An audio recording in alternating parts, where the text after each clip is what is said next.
President Rodrigo Duterte warns water regulators and concessionaires to shape up as he reprimanded them for their failure to prevent the metro water crisis. Meralco assures there is enough power supply throughout the dry season. The DNR to hold simultaneous cleanup operations in Manila Bay on March 31. And Paris joins Asian Tiger, Singapore, and Hong Kong in the list of the world's most expensive cities. Good evening. President Rodrigo Duterte reprimands the officials of Metropolitan Waterworks and Sewerage System and two water concessionaires amid the water shortage being experienced in some parts of Metro Manila and nearby provinces. Rosalie Cos tells us why. President Rodrigo Duterte issued a stern warning of dismissal to officials of Metropolitan Waterworks and Sewerage System or MWSS and of water concessionaires Manila Water and Maynilad. This after the president scolded them in a meeting in Malacanang last night. In a statement issued by Malacanang, the chief executive warned that if the water officials do not shape up, they will be dismissed and the contract of the two water concessionaires will be terminated. The meeting lasted for 40 minutes. The president did not ask for the officials' explanations on the water shortage. For its part, Manila Water said in a statement they are now focused on exerting all efforts to bring water service availability back to normal level at the earliest possible time. Meanwhile, MWSS Administrator Reynaldo Velasco assured through the measures they have taken, a water outage in some parts of Metro Manila will not happen again. Sinabon naman kami pero binalawang kami pagkatapos. So walang problema. Kaya may So sir, kakayanin nyo sir? Yung kakayanin natin yan. Kakayanin natin yan. If I cannot do it, I will resign immediately. Velasco admitted the chief executive's directive helps to fast-track resolving the water outage in Metro Manila E-Zone. MWSS expects the supply of water in Metro Manila will return to normal soon but with some exceptions. Sabi ko yung mga barangay na medyo mahirap kasi mataas, mahirap iakyat yung pressure. But that's not a problem because we have 156 fleet of water tanks. The official also refuted reports that the water outage is artificial to defend the construction of the new centennial water source Kaliwa Dam Project. Hindi sila pwedeng magmuro-muro sa amin. Pag muro-muro, insult of our intelligence. Hindi sila pwedeng magmuro-muro yan. We are on the ground, we are on top of the situation. Hindi pwedeng mag-aarte-arte yung mga concessionaire na yan. Rosalie Cos, UNTV News and Rescue, Malacanang. The Philippine government insists it cannot accept unsolicited proposals since the Kaliwa Dam Project has already been approved. This after reports that the government could save more on a Japanese firm's proposal for the same project. The Metropolitan Waterworks and Sewerage System or MWSS meanwhile refutes reports that the construction of the Kaliwa Dam cost about $800 million under the official development assistance of China. The actual, because nabid na yan, is 248 million or equivalent to 12.2 billion pesos. The Manila Electric Company assures there is ample power supply all throughout the dry season in the country. Joan Nano tells us why. We are confident na we will have ample supply even during the summer months. Huwag lang magkakaroon ng unforeseen emergency situation. This was the statement today of Manila Electric Company or Meralco spokesperson Joe Saldariaga amid the issue of power interruptions in some areas in Metro Manila and nearby towns. Meralco is confident that although a limited supply of electricity during the dry season is expected due to high consumption, power supply remains adequate to meet the demand of their customers. The power service provider also clarified the scheduled power interruptions in some areas are just part of the regular maintenance shutdown and not because of a shortage in power supply. They also explained such power interruptions cover only some areas and only last for about 30 minutes. They added this is done every week to fix their distribution facilities and to repair damaged utility posts and defective cable wires. Meralco appeals to those who are spreading false information which causes panic among their customers. We just like to clarify it. Sometimes meron mga headlines kasi na nakalagay power interruptions mula March 11 for example hanggang March 28. So it causes undue fear sa parte ng maraming consumers, and this is shared, retweeted. Just like to assure all our customers that our power situation is normal. Wala ho tayong problema as far as supply is concerned. Based on the latest Meralco advisory, a 30-minute power interruption will be experienced this week in some portions of San Ildefonso, Bulacan, Bukawe in Bulacan, Cubao, Quezon City, and Capitolio and Pineda in Pasig City. Although there is normal and enough power supply, Meralco still urged their customers to save and use electricity wisely. Joanna Ano, UNTV News and Rescue, Pasig City. Motorists traversing North Luzon Expressway or NLEX will continue to pay the current toll rates as the NLEX management postpones the toll increase. The new rates were supposed to take effect beginning today, March 20. NLEX Corporation Senior Vice President for Communication and Stakeholder Management, in a statement, said they have yet to receive a copy of the notice to collect from the Toll Regulatory Board. Under NLEX Open System, the new rate for Class 1 vehicles such as cars, jeepneys, and pickup is 55 pesos from the current rate of 45 pesos. Class 2 vehicles or buses and small trucks will be charged 137 pesos from the current 114 pesos, while Class 3 vehicles or large trucks will have to pay 165 pesos from the current rate of 136 pesos. The government will launch a simultaneous cleanup drive in rivers in some areas of Metro Manila as part of its effort to rehabilitate the Manila Bay. Ray Pelayo tells us why. The Department of Environment and Natural Resources or DENR will lead the launching of cleanup activities in major river systems and esteros connected to Manila Bay on March 31. Undersecretary Jonas Leones said during a press conference in Quezon City earlier, the cleanup activities will be simultaneously done primarily in hundreds of esteros and rivers in Marikina, Pasig and Parañaque cities and Tulyahan. The official stressed that rivers and esteros are the primary contributors to the pollution in Manila Bay, so this must be dealt with first. Yung river systems natin, yung mahaba. Yung nakadikit doon sa river systems, yun yung mga esteros. So, yung mga esteros, yung river system will be cleaned. The DENR also spearheaded a similar simultaneous cleanup drive in Bulacan, Bataan and Pampanga in January. A sewage treatment plant will be constructed to ensure that the water is clean before it gets released. The dredging operations on the 4-meter thick silt in the bay continues. The DENR will also examine if the silt is contaminated with heavy metals like mercury. Swimming in the bay remains to be prohibited despite the improvement in the water's coliform level, said Undersecretary Leones. At yun lang ang sabi ng aming sekretary. Pagka na-fit ang water for swimming, ang unang lalangoy doon kami daw. To prevent informal settlers living along Manila Bay from throwing away waste into the water, temporary sanitation facilities will be set up. The simultaneous cleanup drive will also be done in a bid to achieve the goal of bringing down the coliform level in all esteros to 100 most probable number per 100 milliliters. It has been 10 years since the Supreme Court ordered 13 national and local government agencies to clean Manila Bay. Ray Pelayo, UNTV News and Rescue, Quezon City. Paris has come to the top of the ranking of the world's most expensive cities alongside with Hong Kong and Singapore. It's the first time 3 cities have shared the top spot in the 30-year history of the annual Economist Intelligence Unit survey. The French capital, ranked second most expensive last year, is one of the 4 European cities in the top 10.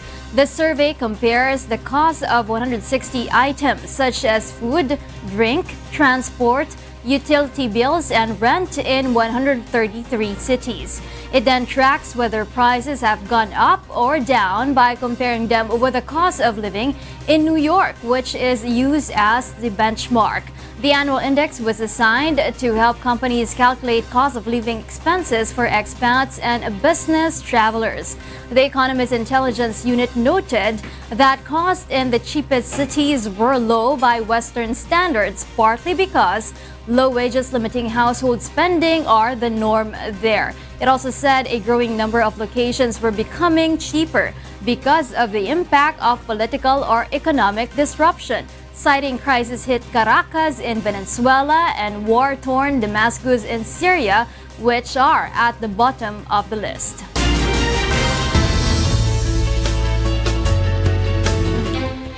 Singer Ariana Saeed is not your average Afghan woman, but that doesn't stop her from becoming a household name across her motherland, Afghanistan.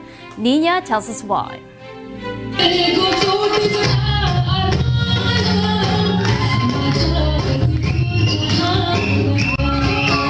She wears figure-hugging clothes, killer heels, and her head is uncovered. 34-year-old Ariana Saeed is known for her music, a catchy combination of traditional and pop. Many fans adore her, but some despise her style. She is an iconic woman and an idol for us. She gives us the courage to be successful in all aspects of our lives and works. Ariana Saeed's wardrobe is not in accordance with our culture. It's much like those of Westerners. It will have a negative impact on our younger generation. In 2017, Ariana enraged conservative Afghans when she was photographed wearing a skin-colored dress at a Paris concert. Afghan mullahs said she would be killed if she returned to perform a scheduled concert in Kabul. She performed the concert anyway. She now braves death threats to come back to the country of her birth to do concerts and also be a judge on the popular talent show Afghanistan, a local version of American Idol. They've tried to stop my concerts, my performances. I get attacked on a regular basis and everything. And I want to say that, I'm not doing anything wrong here.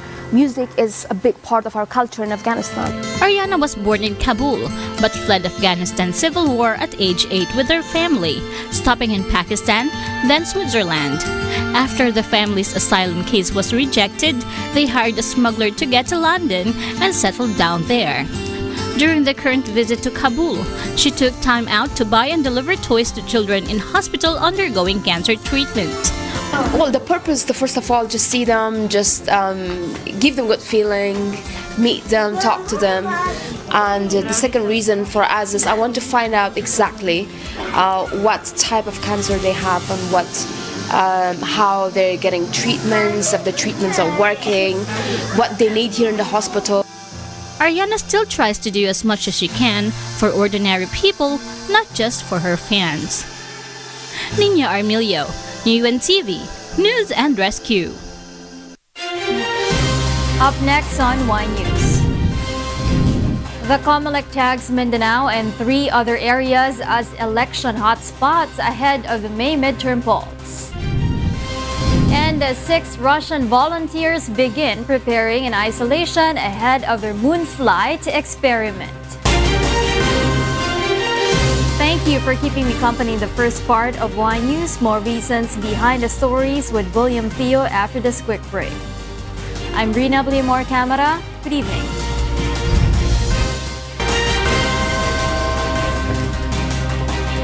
Welcome back to Y News. We pick up to where Rina Villamor Camara left off. I am William Theo, and here are the headlines. COMELEC declares entire Mindanao and 3 other areas under Category Red election hotspot ahead of 2019 polls. Philippine government approves 12 infrastructure projects funded by China. Massive fire hits residential areas in Quezon City. And KZ Tandingan leaves the country for Dubai concert.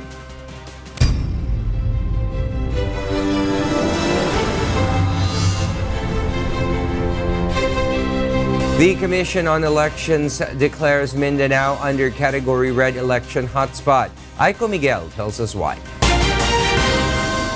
The massive infrastructure projects under the Build program are part of the Duterte administration's reform in the country. However, several In the run-up to the midterm elections in May, the Commission on Elections or COMELEC places the entire Mindanao region under COMELEC control. Mindanao, which has been placed under martial law since May 23, 2017, has also been placed under Category Red election hotspot. Director Jimenez explained there is no issue in placing Mindanao under this category while martial law is prevailing in the entire region. Wala actually duplication or walang conflict kapag magpatong yung dalawang yon. It's under martial law pero election area of concern siya. There might be election-related violence happening at an increased rate na mas madalas at in some cases mas intense. The COMELEC spokesman explains this move is due to armed groups' activities and terrorist threats.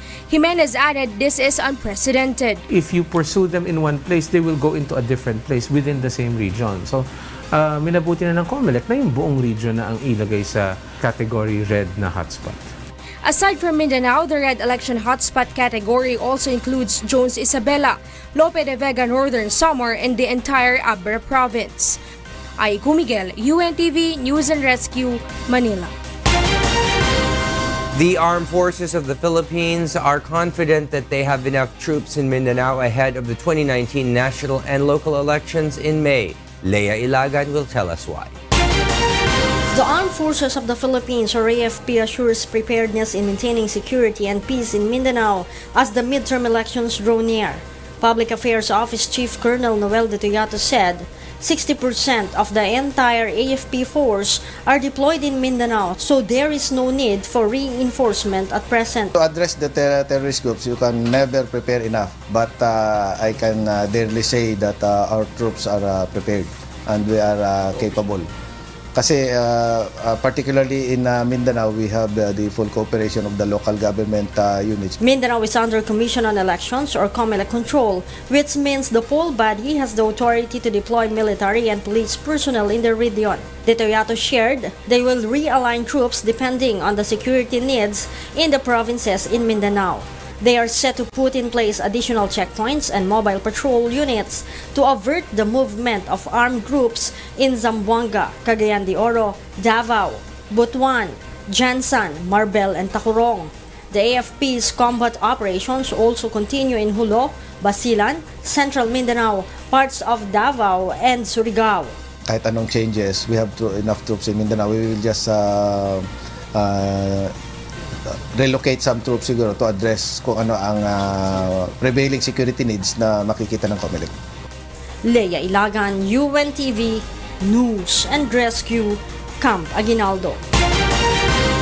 The Duterte administration believes that its Build, Build, Build program will contribute in the country's economic growth. Some of its projects, however, are still surrounded by controversies. Nel Maribohok will tell us why. The massive infrastructure projects under the Build, Build, Build program are part of the Duterte administration's reform in the country. However, several groups question the agreements in some of these infra projects. The administration's independent foreign policy has become a key for the new line of friendships with other countries. The new policy has paved way to open a new chapter of partnership between the Philippines and China for the government's Build, Build, Build program. A total of 75 projects are in the pipeline of infra projects until 2022. Based on National Economic and Development Authority or NEDA's data, as of November 2018, 35 projects have been approved by the NEDA board, which is chaired by President Rodrigo Duterte himself. 12 of these projects will be funded by China through grants and loans. 8 for Asian Development Bank, 4 are Japanese-funded projects, 3 will be under Public-Private Partnership or PPP. Others will be funded through the national budget. The Chinese-funded projects are 50 billion peso Subic-Clark Railway Project, 39 billion peso Ambal-Simuay Flood Control Projects, 1.5 billion peso Palangka Villegas Bridge, 1.38 billion peso Biata FY Manalo Bridge, Lumentrit Antipolo Bridge worth 1.1 billion pesos, 1.5 billion peso East-West Bank Bridge, 8 billion peso North and South Harbor Bridge, 4.6 billion peso Binondo Intramuros Bridge, 1.3 billion peso Estrella Pantaleon Bridge, 4.37 billion peso Chico River Pump Irrigation Project, 175 billion peso PNR South Long Hole Project, and 12.2 billion peso Kaliwa Dam. China will fund a total of 293.2 billion pesos worth of infrastructure projects. 287 of these will given as loan and 5.97 billion pesos as grant. Meanwhile, a research group has questioned some of the agreements signed by the government for these infrastructure projects. Some of the issues raised by Ibon Foundation is the apparent debt trap. Nililinaw pa natin if patrimonial assets would be given up in case na magkaroon ng arbitration. The other one is there is an automatic appropriation to the budget once we pay for the loan. So parang we're looking at it as not really constitutional. Also, some senators expressed their interest to look into the details of the said loan agreements entered by the Philippine government. Because I joined the call for transparency. Yung pagdating po sa loan agreement, any kind, even with China, even with US, even World Bank, IMF, ipaalam po natin sa taong bayan. President Duterte's economic managers, on the other hand, have assured they do not see any debt trap in the said agreements with China or any disadvantages on the Philippines' part. President Duterte's spokesperson has even noted the palace is ready to review any loan agreement. If the advantage is so clear, if it is true that the Chinese proposal is onerous, I think we should look into it. I think that should be thoroughly studied if the claim of the Japanese is true or not. Because we don't know exactly. Despite controversies, the current administration is determined to pursue its major infrastructure projects that will contribute in the country's economic growth. Nel Maribuhok, UNTV News and Rescue, Pasay City. The Department of Finance reported there are only 178 Chinese workers working under the Duterte administration's infrastructure project. This is to refute reports that there is an influx of Chinese workers in the Philippine government's Build, Build, Build program. Finance Assistant Secretary Tony Lambino said 85 highly technically skilled Chinese workers are hired for the Chico River Pump Irrigation Project, while 88 are working for the Estrella, Pantaleon, and Binondo Intramuros bridges, which are both funded by the Chinese Official Development Assistance. Senator Antonio Trillanes IV today fails to get a nod from the Court of Appeals to stop Makati Regional Trial Court Branch 150 from pursuing its trial on his rebellion case. The court denied the senator's motion for a temporary restraining order.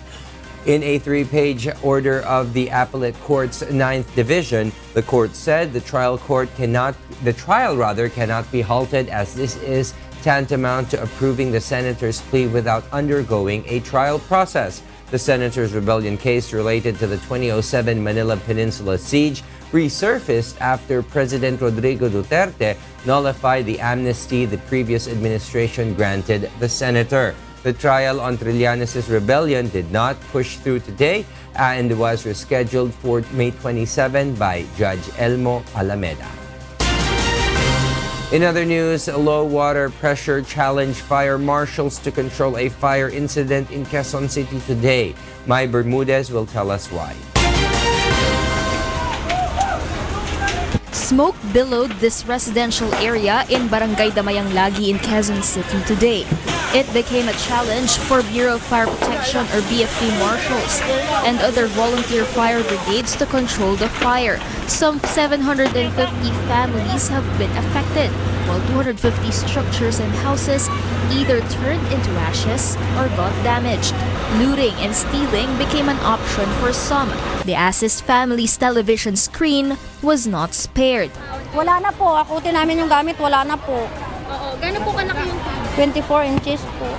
Some are clueless as to where to spend the night or where to go next. Hindi ko nga alam eh. Paano na si Baby? Wala pa talaga kami. Wala kami maisip ngayon. Wala kasi kami pamilya dito. BFP Fire Chief Director Leonard Baniago said it became a challenge for fire marshals to control the fire due to low water pressure. Nagtaas yung alarma natin dahil itong mga hydrant natin ay walang mga pressure na malakas. Kaya medyo kinakapos sa tubig, kaya yun na nagtaas tayo ng alarma para dumating yung mga ayuda ng ibang mga fire trucks natin.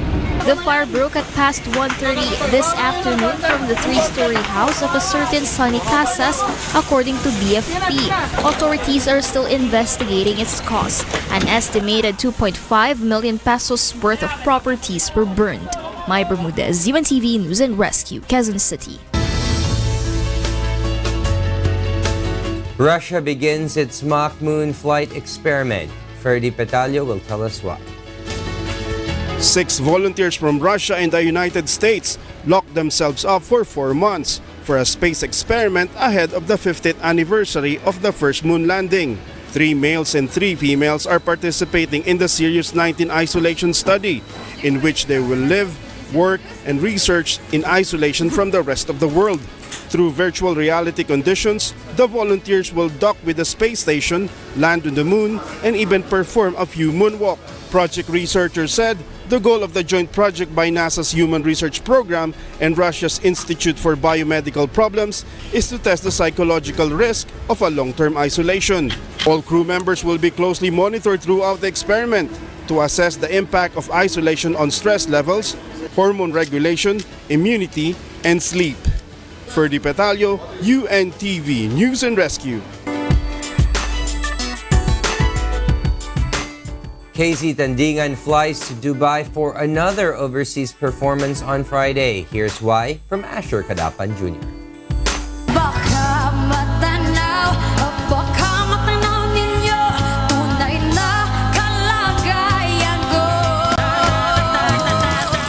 KZ Tandingan has been dubbed Asia's Soul Supreme for her mesmerizing voice and unique singing prowess.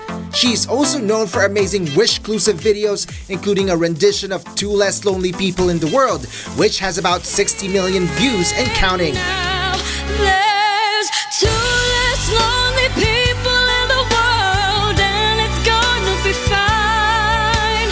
Out of all the people in the world, I just can't believe you're mine. KZ, who hails from Davao, will wow fans and wishers abroad as part of her Supreme KZ Tandingan concert tour. KZ's first stop in Dubai on Friday, March 22, in cooperation with Wish 1075. Every step ng preparation, sobrang involved ang Wish sa concert. So, sobrang na-appreciate ko yun. And after exquisite preparation, KZ is excited to excite Dubai. Siguro isa din yun sa reasons ba't hindi ako nakatulog. Kasi sobrang excited na kaming mag-perform para sa mga kababayan natin sa Dubai. Kasi first leg ng Supreme. KZ performs together with other Filipino artists including Wish Covery Season 2 Grand Winner Camp Junji Marcellus, Rhea Basco, and acoustic singer TJ Monterde, and more. Kakapanalo ko lang po sa Wish Covery Season 2, tas parang wala pang 1 month. Pupunta na po ako ng Dubai, so sobrang nakakagulat po. Pero super excited din po ako. Ngayon, excited kami kasi syempre, unang international, tapos syempre Dubai pa. Sabi nating kababayan Pilipino doon, kaya excited kami. Watch out for Asia's Soul Supreme live in Dubai. Sana po ay magkita-kita tayong lahat dyan sa Dubai World Trade Center sa March 22. Asher Kadapan Jr., UNTV News and Rescue. Up next on Y News. United Nations agencies call for urgent aid after Cyclone Idai devastates thousands in South Africa.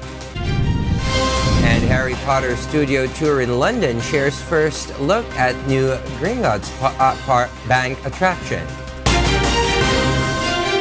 More reasons behind the stories when Y News returns.